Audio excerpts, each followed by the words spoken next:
Hello साथियों, एक बार फिर से आपका बहुत बहुत स्वागत है आपके अपने यूट्यूब चैनल पर। इस वीडियो में हम बहुत ही इम्पोर्टेंट क्वेश्चन लेकर आए हैं। तो चलिए देखते हैं पहला क्वेश्चन। आज के इस वीडियो को शुरू करते हैं। पहला क्वेश्चन हमें दिया है कि 2a बराबर 3b इक्वल टू 4c हो तो हमें a b c का अनुपात ज्ञात करना है। अब वो अनुपात ज्ञात करना है और ये अनुपात ज्ञात करने के लिए इसका मतलब ये हुआ कि इनको हम सीधे सीधे भी ज्ञात कर सकते हैं। इसको हमें a और b की वैल्यू फाइंड कर सकते हैं। हमें ऑप्शन से खेलना है। ऑप्शन से कैसे खेलेंगे, देखो, अगर a में अगर 2 लूँ तो मुझे 2 दूनी 4, यहाँ पर 4 मिलेगा और यहाँ पर मुझे मिल जाएगा 3 लेने पर 9, यानी कि पहला ऑप्शन तो यूं ही मेरा कट जाएगा। ऑप्शन से खेलना है हमें। पहला ऑप्शन इसलिए कट जाएगा क्योंकि 4 और 9 बराबर नहीं हो रहा। मुझे वो ऑप्शन चूज करना है जहां पर मेरा a और b दोनों बराबर हो जाए। देखो ध्यान से कैसे करना है। अगर मैं a यहाँ पर 4 लूंगा तो 4 दूनी 8 और b को 3 लूंगा तो 3 तिया 9, यानी कि 8 और 9 बराबर नहीं है, यानी कि ये भी कट जाएगा। तो अगला देखते हैं, 6 दूनी 12 और 4 तिरी 12, ये हो सकता है। तो अगर b और c में भी रिलेशन देख लेते हैं, 4 तिरी 12 और यहाँ पर है 3 चौक 12, मतलब यही हमारा आंसर होगा। इसको ऑप्शन से ऐसे खेलना है। तो चलो देखते हैं, इस डी को भी मैच करके देख लेते हैं। 3 दूनी 6 और b की जगह 4 लूंगा तो 4 तिरी 12 और a की जगह 3 लूंगा तो 3 दूनी 6, यानी कि ये ऑप्शन मैच नहीं कर रहा है, यानी कि दोनों बराबर नहीं आ रहे, इसलिए हमारा आंसर सी हो जाएगा। तो आशा करता हूँ दोस्तों ये आपको बहुत अच्छे से समझ में आ चुका होगा। चलते हैं नेक्स्ट क्वेश्चन की तरफ। इस क्वेश्चन में हमें दिया है कि यहाँ पर है कि किसी वस्तु को 69 रुपये में बेचने के बजाय अगर 78 रुपये में बेचने पर व्यक्ति को लाभ की प्रतिशतता दुगनी होती है तो उस वस्तु का क्रय मूल्य क्या होगा। हमने पहले बताया है कि जिस वस्तु पर हम खरीदते हैं उसको सीपी कहते हैं और जिस वस्तु पर हम बेचते हैं उसको हम एसपी कहते हैं। तो चलिए देखते हैं कि यदि क्या कह रहा है क्वेश्चन में कि अगर व्यक्ति अगर सीपी उसका कुछ रहा होगा तो उसने क्या किया कि उस वस्तु को अगर 69 रुपये में बेचा है तो उसको कुछ लाभ हुआ। समझना ध्यान से, कुछ लाभ हुआ, वो पता नहीं है कितना हुआ। और फिर कह रहा है कि अगर वो उस वस्तु को 78 रुपये में बेचता, इसी वस्तु को वो 78 रुपये में बेचता तो उसको कुछ दुगुना लाभ होता। दुगुना लाभ होता इसका मतलब हुआ कि अगर 1 लाभ यहाँ हो चुका तो 1 लाभ यहाँ भी होगा, यानी कि यहाँ से देखें इसको तो ये दुगुना लाभ हो गया, इसको दुगुना लाभ हो गया है। तो अगर बात करें कि अगर दुगुना लाभ हुआ है तो हुआ कितना, तो देखो ध्यान से, यहाँ से यहाँ देखें अगर तो 69 से 78 पे पहुंचे तो हमें पता लग रहा है कि यहाँ 9 है, यानी कि x की वैल्यू हमें 9 मिली है, यानी कि जो लाभ हुआ है वो 9 का हुआ है। अगर 9 का लाभ हुआ है तो इसका मतलब हुआ कि वो कुछ रुपए में खरीद कर लाया था, यानी कि उसका कुछ सीपी रहा होगा। अगर सीपी कुछ रहा होगा तो वो सीपी कितना रहा होगा कि उससे कुछ लाभ हुआ है। तो इसका मतलब ये हुआ कि हमने x की वैल्यू हमने प्राप्त कर ली है कि 9 है। इसका मतलब ये हुआ कि अगर इसमें से 9 हमने x की वैल्यू प्राप्त की है जो है लाभ, तो इसका मतलब अगर मैं लाभ घटा दूंगा एसपी में से तो मुझे इसका सीपी मिल जाएगा जो कि 60 रुपये होगा। ये इस क्वेश्चन का आंसर होगा, यानी कि आपको अच्छे से समझ में आ चुका होगा कि कैसे हमने प्राप्त करना है। चलते हैं नेक्स्ट क्वेश्चन की तरफ। इसमें दिया है कि कितने 1/6 यानी कि 1/6 मिलकर यानी कि 41 सही 2/3 के बराबर होते हैं, कैसे प्राप्त करेंगे। इस क्वेश्चन को एक उदाहरण लेकर समझते हैं दोस्तों। कैसे करेंगे, जैसे अगर मैं बात करूं कि मेरे पास है संख्या 15 और इस 15 में मैं कहूं कि मैं 5 के कितनी संख्या लेकर ये 15 प्राप्त कर सकता हूं।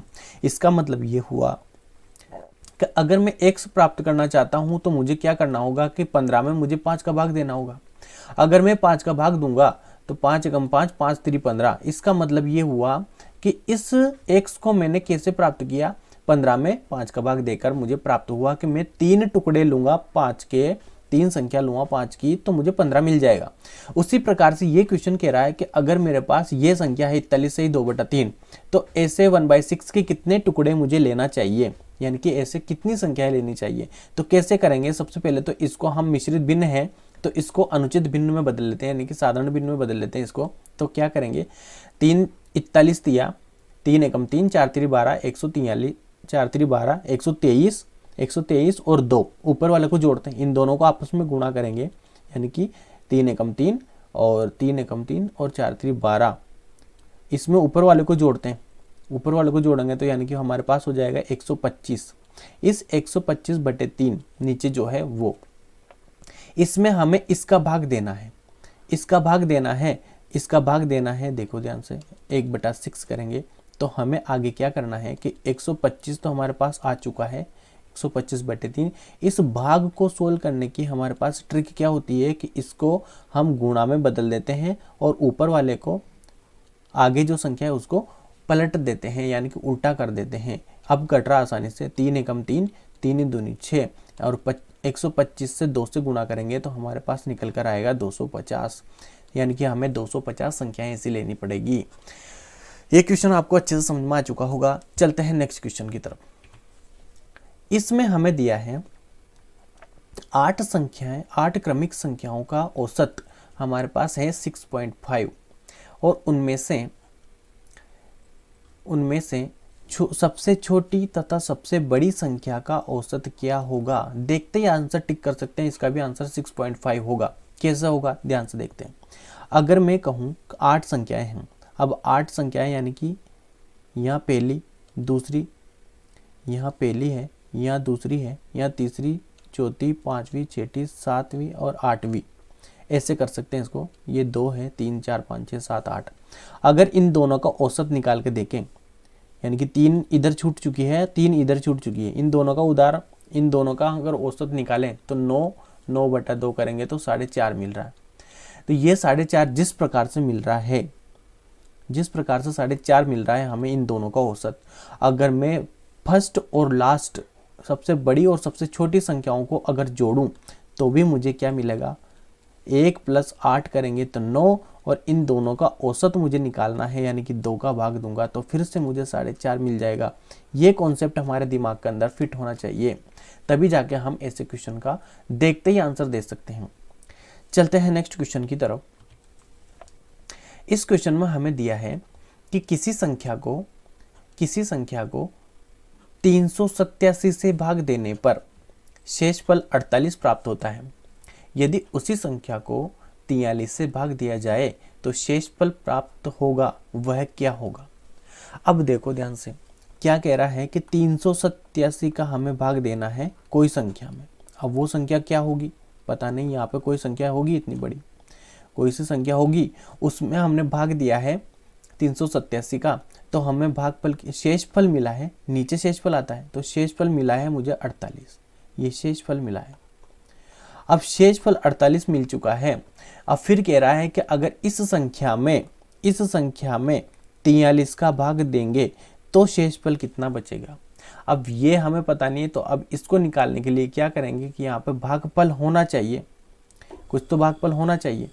उस भागफल को इन दोनों को आपस में गुणा करेंगे और इस शेषफल को जोड़ेंगे, तब जाके हमें ये संख्या मिल पाएगी और ये संख्या मिलने के बाद हम 43 का भाग देंगे, तब जाके हमें कोई शेषफल प्राप्त हो पाएगा।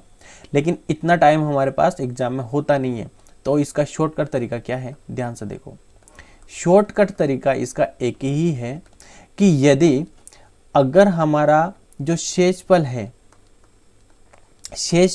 48, ये बड़ा है 43 से, यानी कि कोई सी भी संख्या हो सकती है, अब वो का अगर ये बड़ा है, अगर जो हमारा शेष बच रहा है वो बड़ा है दी गई संख्या से, तो कुछ भी नहीं करेंगे, डायरेक्टली हम 43 का भाग इस 48 में देंगे और 48 में देने के बाद 43 एकम 43 और ये बचा हमारे पास 5, यानी कि घटाएंगे तो हमारे पास जो शेषफल बच रहा है वो है 5। इसका मतलब ये हुआ कि इस क्वेश्चन का आंसर होगा 5। इस प्रकार से इस क्वेश्चन को सोल्व करेंगे। चलते हैं नेक्स्ट क्वेश्चन की तरफ। इस प्रश्न में हमें दिया है, इस क्वेश्चन में हमें दिया है कि यदि किसी वस्तु का क्रय मूल्य उसके विक्रय मूल्य के 80% के बराबर हो तो लाभ होगा। अब ऐसे प्रश्नों को कैसे सोल्व करेंगे ध्यान से देखो। क्रय मूल्य दे रखा है CP, उसके विक्रय मूल्य के 80% के बराबर है। अब विक्रय मूल्य के 80% के बराबर है तो देखो ध्यान से, यहाँ SP है हमारे पास।